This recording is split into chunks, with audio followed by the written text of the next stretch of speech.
course, this will take us through politics, unemployment, insecurity, cost of living, cost of governance, and the alarming rate of inflation in the country. As we speak, most Nigerians are not smiling because their pay cannot even take them anywhere. And of course, we see the quality of life that our leaders are living, and Nigerians are beginning to ask questions. What exactly is happening in our dear country, Nigeria?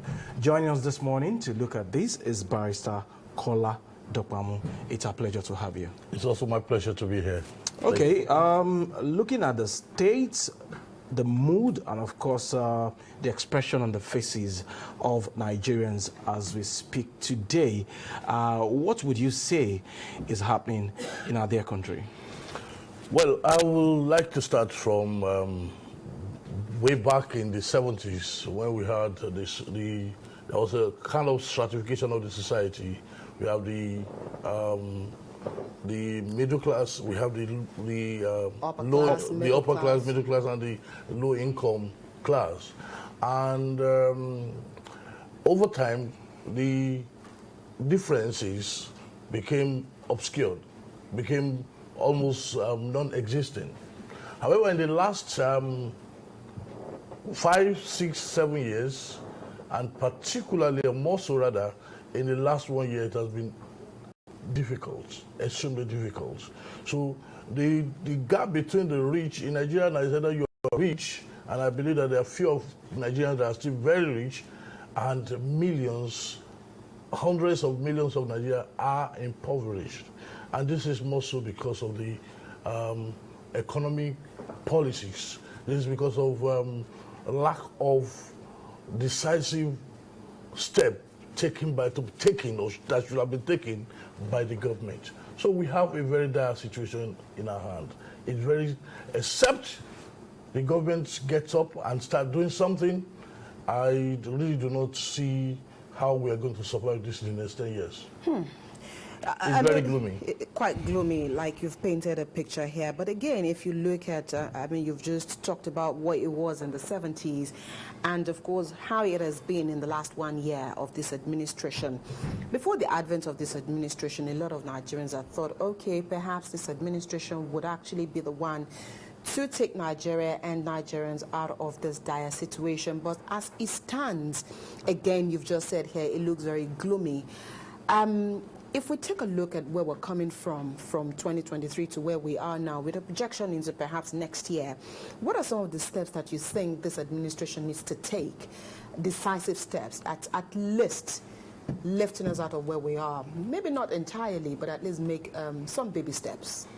Well, let me make it very clear that I am not partisan. I have nothing against the present administration, and I only need to say that I don't know the number of the current presidents, maybe with like 10, 20 of them, they can't change the situation of Nigeria. The reason is very simple. Okay. We are operating, the Nigeria that we are operating is faulty, ab initio, from the beginning. We must go back to the basics. It's not the fault of Buhari. It's not the fault, I know this is very unpopular, but I know it's not the fault of Buhari, it's not the fault of Bola Tinubu, it's not the fault of Jonathan. Nigeria is faulty, ab initio. And so we need to sit down, we need to get the back on the table and begin to reassess ourselves. We need to rearrange ourselves. As it is right now, it's absolutely unworkable. Yes. Is that the same? I mean, a lot of people have been calling for restructuring. Is that for what to use here? If you're saying that we need to go back to the basics, so if we're going back to the basics, what exactly are we doing? When we say restructuring, I honestly do not. I subscribe to the term restructuring. What I'm saying here is that we have a and like you build a house on a ground without doing the necessary digging and German flooring and all the foundation, and you just continue to build on it. Now with time, maybe you try to patch it up somewhere, patch it up here, patch it up there, but ultimately that house will still crumble. Except you pull it down by yourself and decide that you are going to rebuild from the beginning. And that's exactly what I'm saying here. Okay. Now, we operate what is called a federal system of government, and we have two federal houses of House of Reps and Senate. House of Reps and Senate. And these two, you all know how expensive they are. Okay. We all know also that the presidential system which we run here is, you see, most of the time we go to America, we import what they do, and we bring it here without necessarily amending what they operate there. And it doesn't work that way. We must have what we call a homegrown democracy that will suit our purpose. Before the advent of the Europeans, before we started going abroad, there have been people, elderly people. Some of us who watched the new movie, What Happened in Abeokuta, back in the days, we talked that there's a system of government that they were running, and they were doing so successfully. Now, I'm not saying we should go back to that place, but I'm saying here is that can we continue to maintain the presidential system of government the way it is? Or is there a way we can evolve a homegrown democracy that will be acceptable to all of us? We don't need, for me, we don't need the National Assembly. Are you implying that? Sorry, I'm just curious here. Part of what you're asking for, would that also involve, again, tinkering with the current constitution? Oh, certainly. Certainly. The constitution itself is the basis, is the root cause of what we are saying here. The constitution is faulty. There are so many things in the constitution that make us not to be able to achieve the common patrimonial cause that we desire. So it makes it difficult. So the constitution itself has to be changed completely. Right. When you're saying the constitution should be changed, should we amend, or we should have an entire new constitutional conference? That is one. And then in terms of the presidential system of government, are you implying that we should go regional, or we should go parliamentary system of government to save cost? Well, parliamentary, we've tried that before, which is almost the same thing as regional, really, where each region will take, and then there will be a central body. You see, the thing here is that all these terms are still foreign terms. I'm saying that we have people in Nigeria who mean, a lot of them, including the current president. I have nothing against them. Let them sit down, call themselves together. Come, how do we work this thing out? I see the retinue of the president's convoy and the aides that follow him everywhere that he goes. Do we need all that? Okay. Do we need all that? We don't. Nigerians are so... How is it that nothing works? The funny thing here is that Nigerians, the people in government, they travel abroad and they see the way things are done. Why is it that we cannot replicate same thing in Nigeria using our own knowledge? Because what we are saying here is that Nigerians, Africans don't think except we import, because everything that we do in Nigeria is imported from abroad. So I'm saying that we should be able to evolve indigenous policies that will make us to develop along our own reason. We will be able to achieve a lot if we decide that, look, we are not going to do it this way.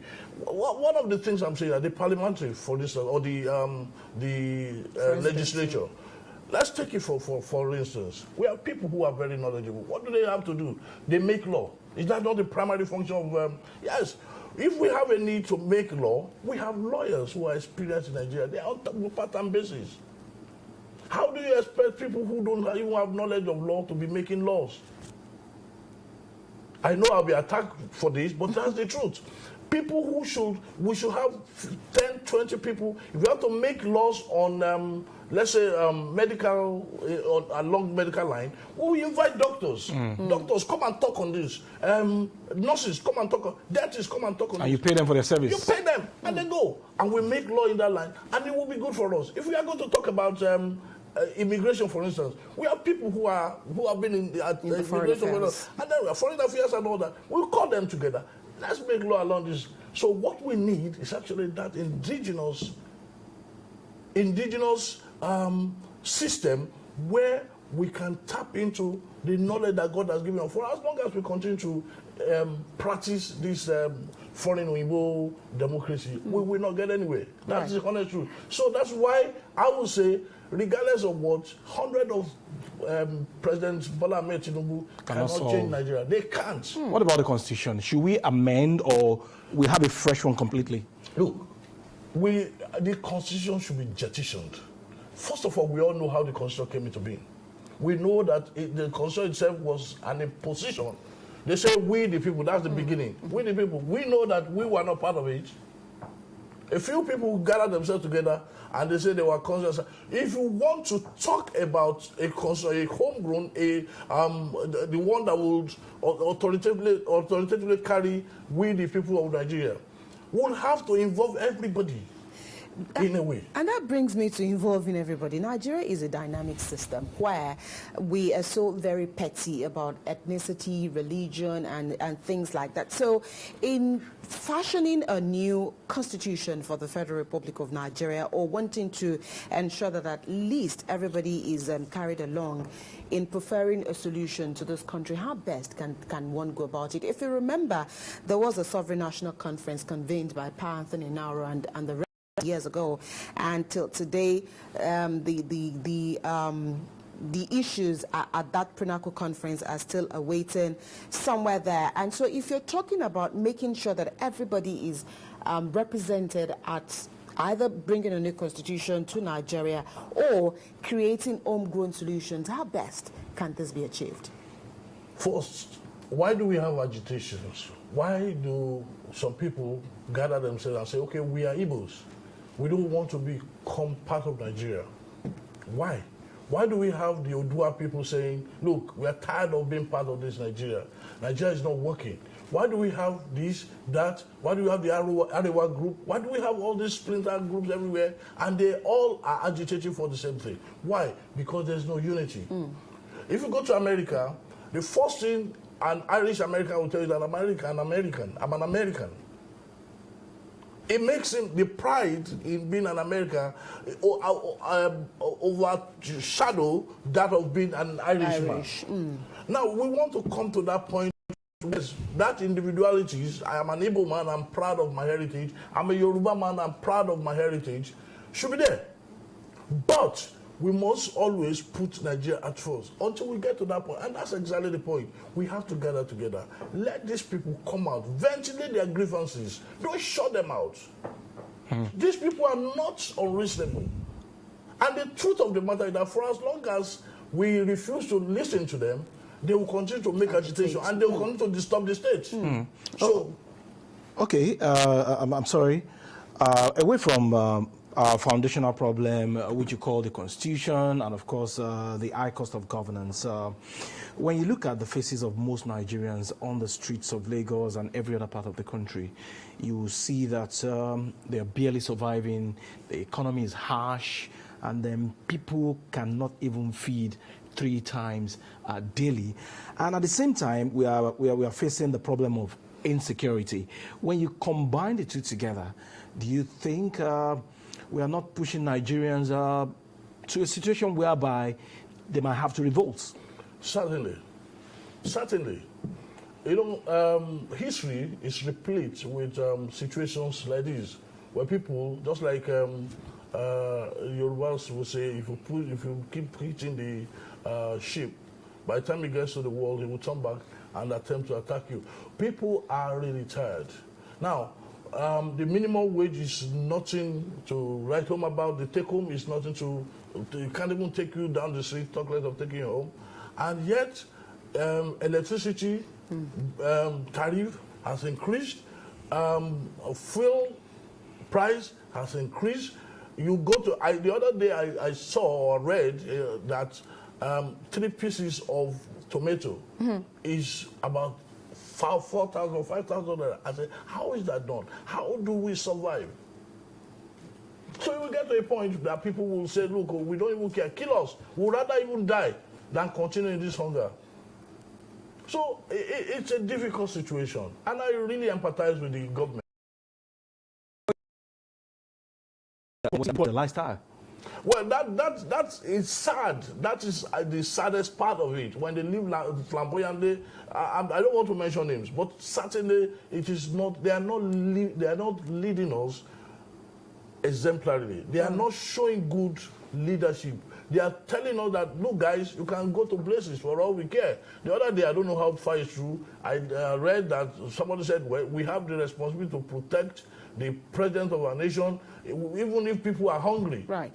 Well, that's a very sensitive statement. Yeah, that was one of the angles right. of Mr. President. I mean, I'm glad you mentioned that in passing, because I was just going to come to the legislature, another arm of government here. And so the roles and responsibilities should be that of checks and balances for the three arms of government.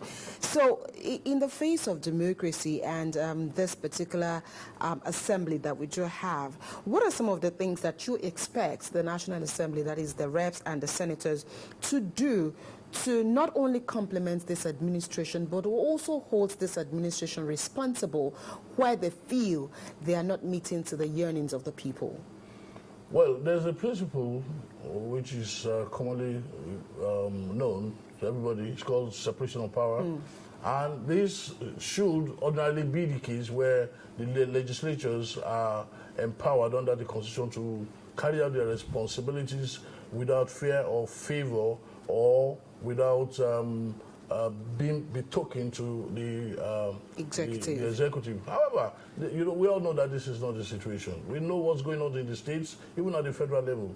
The governor or the president is so powerful.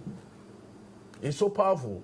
That is why if the president of the Senate or the what they call Speaker. Speaker of the House of Reps, if they don't do the bidding of the president, they will be removed because the power is so much. So that's still the part of the problem caused by these foreign democracies that we're talking about. In a situation where we have part-time legislation, people who are fearless and say, look, the president, you have to do this thing, they call them to order. They call them to order. They'll be able to make rules and laws on issues that affect the president. We've seen countries where the legislation will start. We also, I'm sure some of us watched a parliamentary session in the UK where the Prime Minister was openly challenged by so these are the things that we expect, but we can't have it because the power that the president wields, the power that the governor wields is so enormous that it takes only God himself to help us. Okay, if this is the situation, the legislative arm of government, they are the lapdog of the executive, is this not a threat to our democracy? Then how do we flourish as a nation practicing democracy in such a way that the romance between the lawmakers and the executive will not contribute to will not impede the development of the people? I can't stop saying it. I've said it here and I'm going to say it. See, as Nigeria is presently constituted, as it is, the constitution, the institutional framework that binds us together or that are binding us together, they cannot work. They cannot take us to that next level. It's faulty ab initio from the beginning. So we have to reassess ourselves. We have to re-engineer Nigeria. We have to begin to rebuild in such a way that it's homogeneous. It is from us here, and it's not something that we imported from abroad. It takes courage.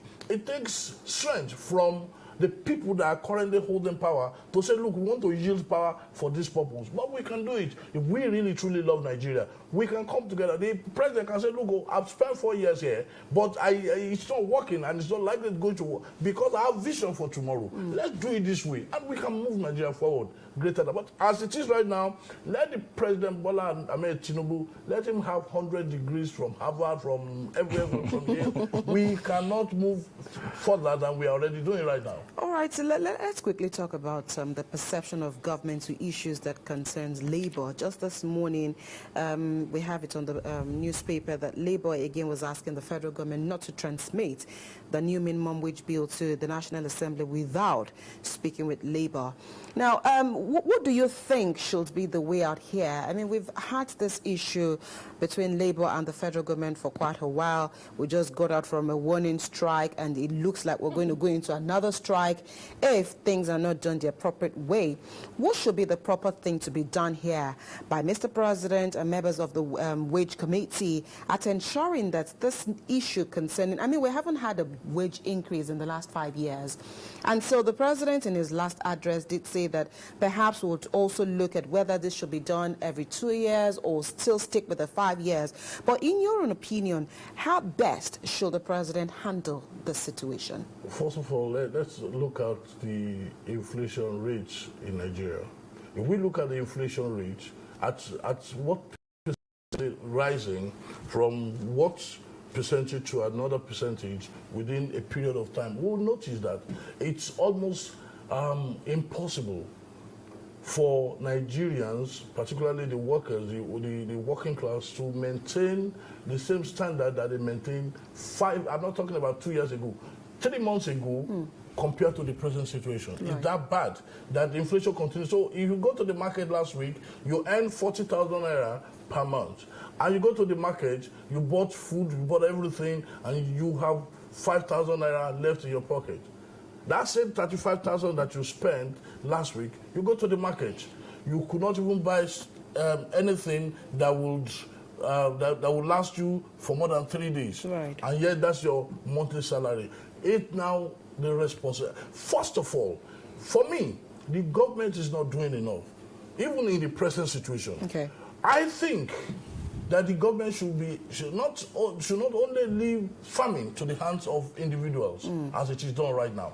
I think the government should. I mean, you travel, you see a lot of countries will be envious of Nigeria because of the vast expanse of land that we have. Arable lands, not just land. What are they doing about it? Why don't we have acres of land owned by the government? Why don't we have a place where they rear sheep, goats, and all that, and people can actually go there and buy and continue that chain? Why don't we have the value chain to all these things and build up an economy? But let me tell you why that is not going to happen. Because the system, the process involved in getting to that point is not available. And that willpower to do that thing is not there.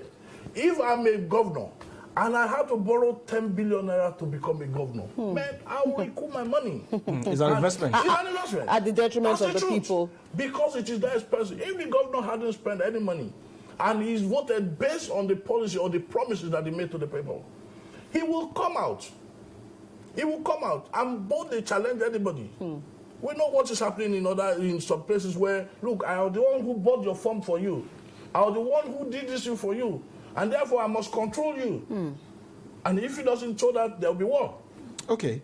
Mr. President has been everywhere, talking to investors to come and invest in Nigeria. But as a nation, we are still battling with insecurity here and there. So farmers are not able to go to farms to harvest their farm produce. And of course, won't these alarming insecurity rates in some parts of the country, even though the government is trying, scare investors away to come and salvage our economy? It's not only the insecurity. The policies of the government. Let me give you an example. When you suddenly increase tariff, electricity tariff from how much? From 76 to 227 naira per unit, and you expect a company that comes into Nigeria to add value, to provide services, you expect them to stay in Nigeria? It's going to be, and then before you can even, let me give you a clear example. And I'm not saying this to disparage anybody, but there's a country in Africa which I had the privilege of visiting. That country, you enter into that country, you can actually establish your business that very day. Is that seamless? Seamless. You will enter that country and And you don't even need visa to go there. You enter, you open, you go to they will assist you in opening your district, bring in your money, start your business, and after 6 months, they will expect you to pay tax. Ease of doing business. Ease of doing business. So that is not available in Nigeria. Instead, what do we have? Officials that are supposed to encourage investors to come in, they will say, okay, before you can do that, you have to give me so much money. At the airport, we all know what's going on at the airport. Investors are coming to Nigeria, they are so eager, they've heard about Nigeria, and they get to the airport. The boys and girls that this morning I read that the Minister of Aviation actually frowned at that. But they're not only frowning, there must be repercussion for such things. Right. We travel abroad and we see the way they treat us. We should be able to do the same thing. So how do you expect such people to come to Nigeria? It's difficult.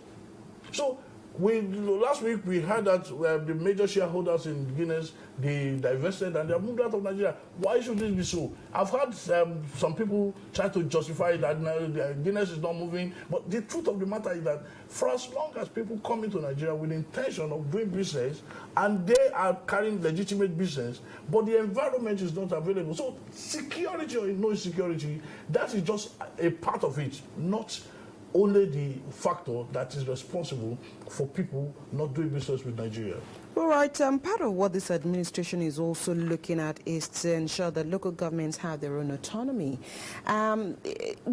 If this goes through, I'm sure that it's going to be laudable and many local governments will be able to be self-sustaining. Do you see this working out? No. Why? It won't work. I'll tell you, they are human beings. You are removing power from one person and you give it to another person. The Nigerian factor will come into play. That local government. So shouldn't that be the... Don't get me wrong. I'm not saying, I think it's a good thing. Right, but you're saying because of the system. The system itself. That local government chairman that has been, doing yes sir to the governor, so that becomes powerful because he doesn't need the governor to approve anything or to give him money that belongs to him. We create another monster. Now, how this is going to work is if we are able to come to that understanding that the governor knows his rights and knows the duties that have been imposed on him in accordance with the concern of Nigeria extant. And the local government chairman knows, otherwise we are just talking. We're just going round and round in a circle. But the fact that some of these, all these chairmen are answerable to the governors of their states is also stunting growth at the grassroots because they do not have access to their funds. The governors can decide what to do with the money. If you are not in the good book of Mr. Governor, he might decide not to give you allocation. And that is affecting growth at the grassroots. Have you forgotten that the same governor is a human being? That local government chairman is also a human being. You give him the money, he becomes some god. That's the position. That's the point I'm saying. We must be able to hold our leaders accountable. Most of them are not accountable. You see the chairman of the local government, they are talking to the governor because the money is with them. The moment they have the money, they become God on their own. But the federal government, I'm sorry, Abimbola, but the federal government is not treating the governors that way. Yes, that's difficult to say, but you know how it is. The governors themselves, they know how they go. But let's just say ourselves the semantics. What is necessary is that we must have an accountable system where the governor, the local government chairman, the president are accountable to the people. As it is right now, we have power mongers. That's what we have. They are so powerful, they can do anything. What will make a man to enter to say, LTV, well, you guys spoke against me, therefore I'm closing you down. And there's nothing you can do about it because that's the power. We are talking about a government who knows that if he doesn't do right, or a governor who doesn't do right, the people are waiting for him. Or the assembly. They are the assembly, yes. I said, look, you did something wrong. How many times have we seen, except there is a rift between the... Speaker? No, not speaker. I'm talking about the sponsor, the godfather. and the godson. And then you see that. But in a normal situation, we hardly see that. We have this, so we are looking for a situation. Let me say this in going back to where we began. That the reason why it is so It's all because we have a faulty constitution. We have to go back to the root. We have to rebuild from the beginning. We have to reassess ourselves. We have to begin to see ourselves in a different light. If we don't do that, the Yorubas will continue to agitate. The Igbos will continue to... All the ethnic nationalities will begin to speak different voices. But this, because, like they say, there's strength in diversity. Right. Nigeria is so blessed. I don't think there's a nation on earth that is as blessed as Nigeria. That's the truth. Okay. In terms of mineral resources, in terms of human resources, in terms of the weather, you have no idea how much blessed Nigeria is. Then why are we so backward? Why is it so difficult for people to eat? Why is it so difficult? Kola, as we wrap up this conversation today, I mean, if you were to have a one-on-one charge to the Federal Republic of Nigeria, I mean, the President and the Presidency, what are some of the things that you'd like for the President to take charge of at the immediate at ensuring that all of these issues that we might have discussed this morning are at least nipped in the bud and Nigerians can begin to heave a sigh of relief? Thank you. Apart from the fact that I will tell him, sir, if it's possible for us to have that restarting of the system, while we are waiting for us to take that step, one of the major things that we need to do is that, because as Yorubas will say, once the issue of food is out of situation, then the matter is simple. People are hungry, Mr. President, sir. I think you should gather some good agriculture experts and let us begin to have plantations. Let's begin to plant crops, you know, large scale, and begin to... All this thing we can do without even importing anything. At this point in time, Nigerians we are knowledgeable. We import, we export our knowledge. Yes, our knowledge. And all over the world, Nigerians are noted for their versatility, and they are noted for all the good things they are able to do. So we need to, Mr. President, sir, I'm asking you that let's start from you. Let's hear that there's a federal government corn farm that is about 500 hectares somewhere. And we know that at every point in time we have harvest, and we're going to have a tonnage of about a certain number of, and then we can then encourage farmers and destroy those destructive tendencies, including the herdsmen that go to destroy the farms. We can do that, because the other day I thought that was over. Last week we still saw some herdsmen trampling on corn farm and with no consequence at all. All right. Okay, that's Kola Jokpamo, of course, addressing the President of the Federal Republic of Nigeria. If issues around food are surmounted, then it will be easier to surmount other challenges. Thank you so much, Kola, for coming on the program My today. pleasure. We appreciate you. Thank you. We'll take a quick break. When the conversation returns, it'll be time to take a look at another very disturbing issue in Lagos, and that is talking about the cholera outbreak. That is after the short break.